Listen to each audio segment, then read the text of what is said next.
정수는 어느덧 남편과의 이별이 13년째였다. 그 오랜 시간 동안 그녀의 일상은 마치 한 장의 정지된 흑백 사진처럼 변해갔다.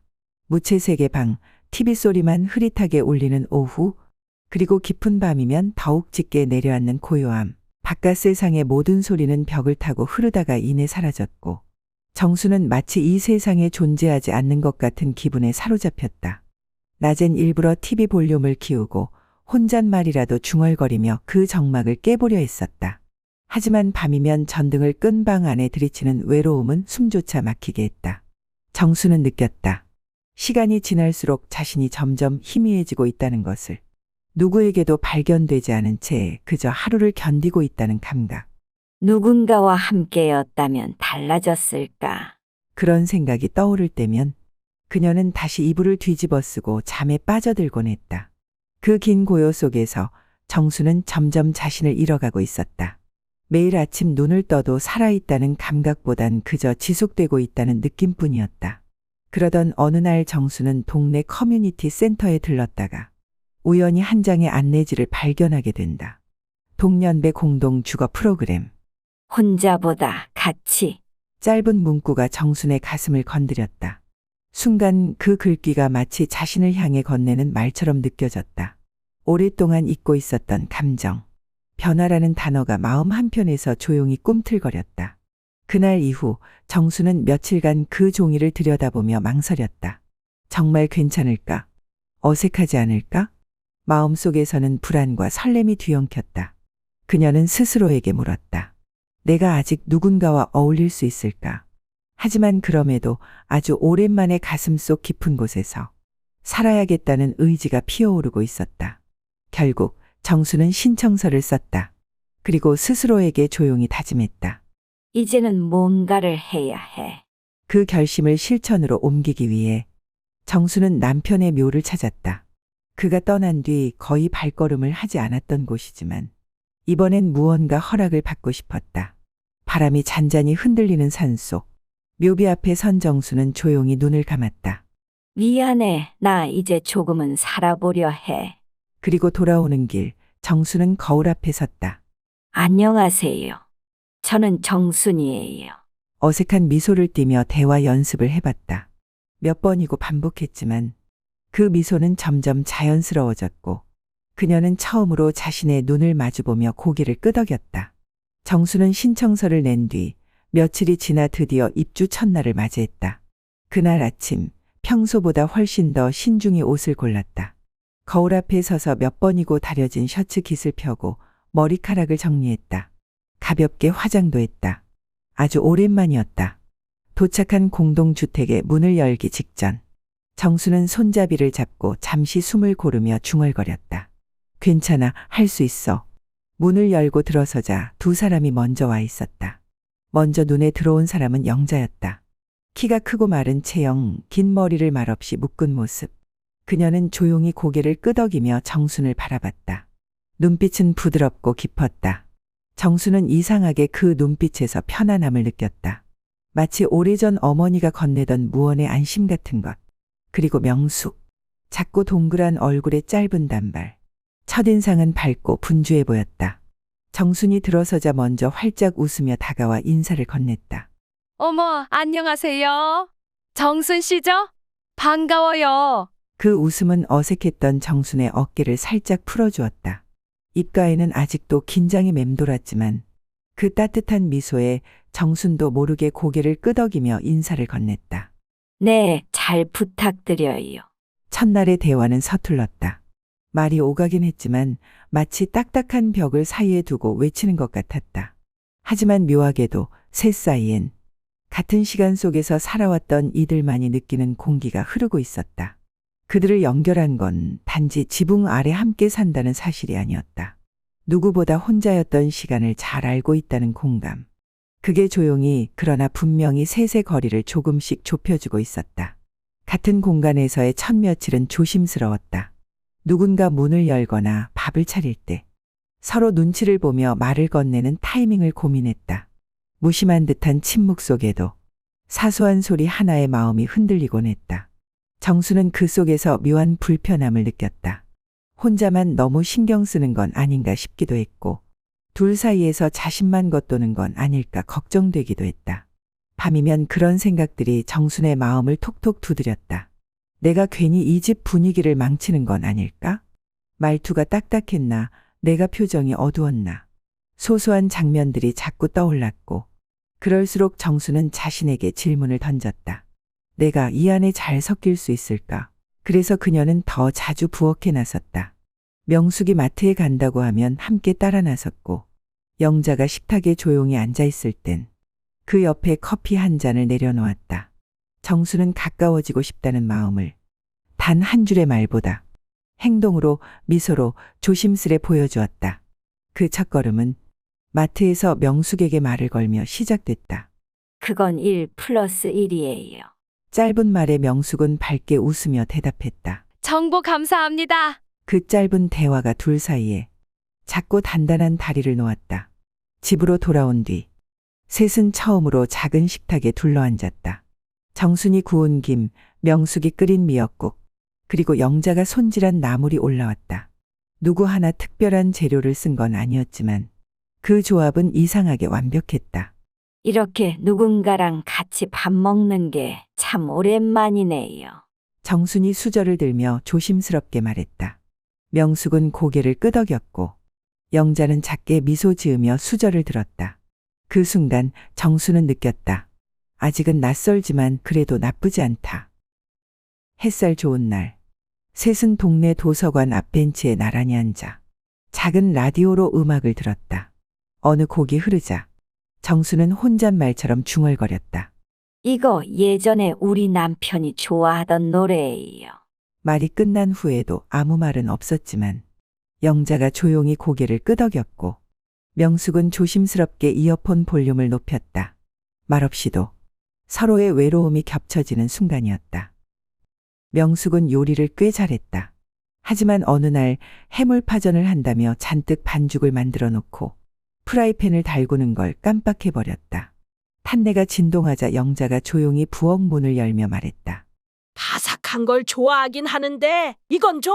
그 말에 명숙이 민망한 듯 웃었고 정수는 뒤늦게 고소한 김치를 꺼내오며 말했다. 파전은 다음에 다시 도전해요. 오늘은 라면도 괜찮죠? 그날 저녁은 라면이었다. 하지만 왠지 더 맛있게 느껴졌다. 셋은 탁자 위에 팔을 기대고 국물 한 모금에 웃음을 흘렸다. 또 다른 날 정수는 처음으로 세탁기를 돌렸다. 작동법이 익숙지 않아 셋의 속옷이 뒤섞여 함께 돌고 말았다. 어색한 정적이 흐르던 그 순간 명숙이 툭 던졌다. 이러다 피부치보다 더 가까워지겠어요. 순간 셋은 웃음을 터뜨렸고 정순도 간만에 배를 움켜쥘 정도로 웃었다. 스마트 스피커를 처음 설치했을 땐 셋 다 리모컨이 있는 줄 알고 찾아 헤맸다. 얘는 왜 이렇게 고집이 세니? 명숙이 기계에 대고 장난처럼 말하자 영자가 조용히 음악 틀어줘. 라고 말했고 순간 거실에 음악이 흘렀다. 그 순간 셋은 동시에 박수를 쳤다. 그 웃음, 그 노래, 그 순간 정수는 느꼈다. 이렇게 사는 것도 나쁘지 않다. 살다 보면 아무리 따뜻한 사이여도 사소한 일 하나에 틈이 생긴다. 그날 저녁 거실 의자 자리를 두고 명숙과 영자 사이에 말이 오갔다. 항상 그 자리에만 앉으시는 이유가 있어요? 명숙의 말은 평소보다 단단했고 영자는 조금 늦게 고개를 들었다. 그냥 그 자리가 편해서요. 잠깐의 정적. 명숙은 미간을 찌푸리며 말했다. 편하신 건 알겠는데 매일 그 자리만 고수하시면 저도 좀 불편하잖아요. 영자는 아무 말 없이 시선을 돌렸다. 조용한 공기 속에 묘한 긴장이 감돌았다. 그 순간 정수는 두 사람의 표정을 번갈아 바라보았다. 그 안엔 단순한 자리 다툼 이상의 것이 숨어 있었다. 명숙은 오랫동안 가정 안에서 무시당해온 기억이 있었다. 언제나 구석에 앉고 누구에게도 선택받지 못했던 자리. 그래서일까 고정된 자리라는 것이 그녀에겐 어떤 배제처럼 느껴졌을지도 모른다. 영자에게도 사연은 있었다. 혼자 살던 시절 그 거실 구석의 자리에서 창밖으로 내다보는 것이 유일한 위로였다. 그 자리에서 하루를 보내고 창문을 통해 계절의 변화를 읽었다. 그 자리는 단순한 가구가 아닌 자신을 지탱해준 작은 쉼터였다. 그런 속마음을 서로는 모르고 있었기에 서로의 침묵이 날이 되어 꽂혔다. 정수는 조용히 자리에서 일어나 부엌으로 향했다. 묵은지를 꺼내고 멸치 육수를 우려내기 시작했다. 김치찌개를 끓이며 그녀는 생각했다. 이 사람들 서로에게 상처를 준 게 아니라 그냥 상처를 드러내고 있었던 거야. 식탁 위에 김치찌개가 올려졌을 때 셋은 말없이 수저를 들었다. 얼큰한 국물이 목을 타고 넘어가고 서로의 눈치가 조금씩 풀렸다. 명숙이 먼저 말했다. 저 예전엔요, 아무도 제 얘기 안 들어줬어요. 그래서 괜히 예민해졌던 것 같아요. 영자는 조용히 고개를 끄덕이며 말했다. 그 자리는 혼자 살던 시절 창밖 보면서 하루를 버티던 곳이었어요. 정수는 그들을 바라보다 작게 미소 지으며 말했다. 어쩌면 우린 다 그 자리 하나씩 가지고 살았는지도 모르죠. 나만의 자리 그걸 함께 나누는 게 같이 사는 거 아닐까요? 조용한 거실, 작은 국물 냄새가 서로의 벽을 천천히 녹이고 있었다. 그날 밤 김치찌개 한 냄비가 세 사람의 상처를 감싸 안았다. 정순의 생일은 언제부턴가 그냥 넘기는 날이 되었다. 누군가가 기억해 줄 거란 기대는 몇 해 전부터 접어두었고 그마저도 이제는 기억해야 할 이유조차 흐려졌다. 그날 아침 정순이 주방에 나왔을 때 작은 과일 케이크가 식탁 위에 놓여 있었다. 하나의 촛불, 조용한 메시지. 영자가 부드럽게 말했다. 명숙 씨가요. 기억했어요. 생일이라고. 명숙은 쑥스러운 듯 웃었다. 그냥 달력 보는데 정순 씨 생일이 써 있더라고요. 지우고 싶지 않았어요. 정수는 말없이 그 케이크를 바라보다 눈물이 핑 돌았다. 어떤 말도 나오지 않았다. 입보다 먼저 반응한 건 가슴속 깊은 울음이었다. 조용히 촛불을 끄며 그녀는 속으로 말했다. 고마워요. 기억해줘서. 그날 밤 정수는 방 안에서 편지를 꺼내 써내려갔다. 오늘 누군가가 내 이름을 기억해줬어요. 그 한마디가 내 삶을 다시 켜줬어요. 잊힌 사람이 아니라 기억되는 사람으로 살아간다는 것 얼마나 따뜻한 일인지 몰라요. 그날은 오랜만에 설렘이 깃든 하루였다. 복지관에서 소극장 연극 공연이 열리는 날, 명숙이 예매를 했고 셋이 함께 나들이를 나서는 건 처음이었다. 정수는 아침부터 기분이 들떴다. 이런 건 또 처음이네. 마치 학생 시절 소풍을 기다리듯 작은 가방을 메고 신경 써서 스카프까지 둘렀다. 하지만 공연장에 도착한 순간 명숙이 멍한 표정으로 가방 안을 뒤적이기 시작했다. 티켓 두고 온 것 같아요. 그 말에 정적이 흘렀다. 영자는 무표정한 얼굴로 입을 다물었고 정수는 괜히 명숙 가방을 함께 뒤적였다. 하지만 티켓은 없었다. 미안해요. 나 정말 준비 잘했는데. 명숙의 목소리는 작아졌고 영자는 한참을 말없이 서 있다가 조용히 등을 돌려 벤치 쪽으로 걸어갔다. 정순과 명숙은 따라갔다. 셋은 공연장 옆 벤치에 나란히 앉았다. 누구도 말을 하지 않았다. 정수는 그 침묵 속에서 묘한 기류를 느꼈다. 명숙의 얼굴에는 죄책감이, 영자의 표정에는 실망이, 그리고 그 사이에 낀 정수는 왠지 모르게 마음이 무거웠다. 이런 일이 아니라도 언젠간 마주해야 했을 어긋남이었겠지. 긴 정적을 깨고 정순이 조용히 입을 열었다. 오늘 공연보다 우리가 이렇게 같이 앉아 있는 게 난 더 좋네요. 그 말에 영자가 고개를 돌려 정순을 바라봤고 명숙이 조심스럽게 입을 열었다. 정말 미안해요. 기대했을 텐데. 근데 그게 전 그냥 같이 있고 싶었어요. 정수는 명숙의 어깨에 살짝 손을 얹으며 말했다. 그럼 됐어요. 티켓이 아니라 당신 마음이 먼저니까요. 영자는 한참을 침묵하다 작게 고개를 끄덕였다. 다음엔 제가 예약할게요. 오늘은 그냥 같이 걷다가요. 셋은 조용히 벤치에서 일어났다.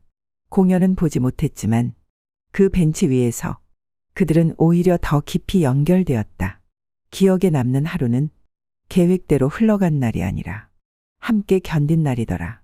정수는 속으로 그렇게 생각했다. 복지관에서 봄맞이 행사가 열렸다. 그날의 주제는 마음의 나무를 심어요. 작은 화분과 씨앗, 그리고 그 밑에 묻을 내 마음속 이야기 한 줄. 직원은 말했다. 어떤 이야기든 괜찮아요. 당신의 시간, 감정, 소원, 이 나무가 품어줄 거예요. 셋은 나란히 앉아 조용히 종이를 마주했다. 명숙은 처음엔 뭔가 쓰다 말고 종이를 찢어버리기도 했다. 하지만 이내 붉은 봉투를 꺼내 다시 펜을 들었다. 영자는 펜을 오래 쥐고만 있다가 마침내 짧고 단정한 한 줄을 적었다. 글씨는 작았지만 떨리는 흔적이 담겨 있었다. 정수는 한참을 망설였다. 글을 쓰기보다 마음속 말을 꺼내는 것이 두려웠다. 이걸 누구에게 쓴다는 생각 말고 나에게 써보자. 그렇게 생각하자 손끝이 천천히 움직이기 시작했다. 버티느라 고생했어. 하지만 이제는 살아도 돼. 그날 오후 셋은 함께 흙을 고르고 작은 삽으로 구덩이를 팠다. 손끝에 흙이 묻고 바람에 씨앗이 살짝 흩날렸지만 편지는 조심스럽게 나무 밑에 들어갔다. 아무도 서로의 편지를 읽지 않았지만 심지어 어떤 말이 적혔는지도 알 수 없었지만 그들은 알았다. 고맙다는 감정이 모두의 글에 담겨 있었을 거라는 걸. 돌아오는 길, 명숙이 조용히 말했다. 읽을 수는 없지만 우리 셋 다 같은 얘기였던 것 같아요. 고맙다. 살아줘서. 영자는 말없이 고개를 끄덕였고 정수는 먼 하늘을 올려다보며 입꼬리를 천천히 올렸다. 그날 밤 정수는 방 안에서 또 한 장의 편지를 썼다. 이번엔 자신에게. 정수나, 참 잘 버텼어. 그리고 지금도 잘 살아가고 있어. 밤이면 여전히 불안이 찾아올 때가 있다. 아무리 익숙한 공간이라 해도 문득 혼자인 것 같은 감각이 스며들면 정수는 조용히 거실로 나왔다. 은은한 조명을 켜고 작은 컵에 따뜻한 차를 따랐다. 그 곁에는 영자가 있었고 명숙도 이불을 둘둘 말고 소파에 앉아 있었다. 아무 말도 없었지만 그 자리에 누군가 있다는 것만으로 정수는 위로를 받았다. 어느 날 명숙은 다시 일을 시작했다. 온라인 쇼핑몰 포장 아르바이트였다. 내가 아직도 뭔가를 할 수 있다는 게 참 고마워요. 명숙이 그렇게 말했을 때 정수는 그녀의 눈빛에서 잊고 있던 자부심을 보았다. 그날 이후 셋은 작은 가계부를 함께 쓰기 시작했다. 장을 보며 꼼꼼히 할인 정보를 나누고 리모컨 하나도 서로 양보하며 살았다. 어느 날 로봇 청소기가 벽에 쿵 부딪히자 셋이 동시에 어머 하고 외쳤다. 그 순간 셋은 눈을 마주치고 배꼽이 빠지도록 웃었다. 그 웃음은 정순에게 살아있다는 감각 그 자체였다. 그녀는 이제 매일 아침 거울 앞에서 자신에게 속삭인다. 이만하면 괜찮아. 예전엔 상상도 하지 못했던 말. 이제는 매일을 여는 가장 따뜻한 인사다. 그녀의 하루는 여전히 평범하다. 밥을 짓고 이야기를 나누고 함께 웃고 가끔은 울기도 한다. 하지만 그 모든 순간에는 가치라는 단어가 담겨 있다. 삶은 그렇게 조금씩 빛을 되찾는다. 혼자보다 함께 누구와 어떻게 살아가느냐에 따라 세상은 전혀 다른 색을 띈다. 정수는 이제 믿는다. 이 평범한 날들이야말로 자신의 인생에서 가장 따뜻한 봄날이라는 것을. 정수는 이제 믿는다. 이 평범한 날들이야말로 자신의 인생에서 가장 따뜻한 봄날이라는 것을. 혹시 여러분도 정순처럼 혼자였던 시간, 그리고 다시 마음을 열게 된 순간이 있으신가요? 작은 식탁 하나, 따뜻한 말 한마디, 그리고 함께 웃을 수 있는 누군가. 당신의 삶 속 가장 따뜻했던 봄날은 언제였는지 이 영상 아래 댓글로 나눠주세요. 우리 함께 이야기를 이어가요. 그리고 이런 이야기들이 더 많은 사람들에게 닿을 수 있도록 좋아요와 구독 잊지 말고 눌러주세요. 한 사람의 이야기에서 시작된 변화가 다른 누군가에게도 작은 위로가 될 수 있으니까요. 감사합니다. 다음 이야기에서 만나요.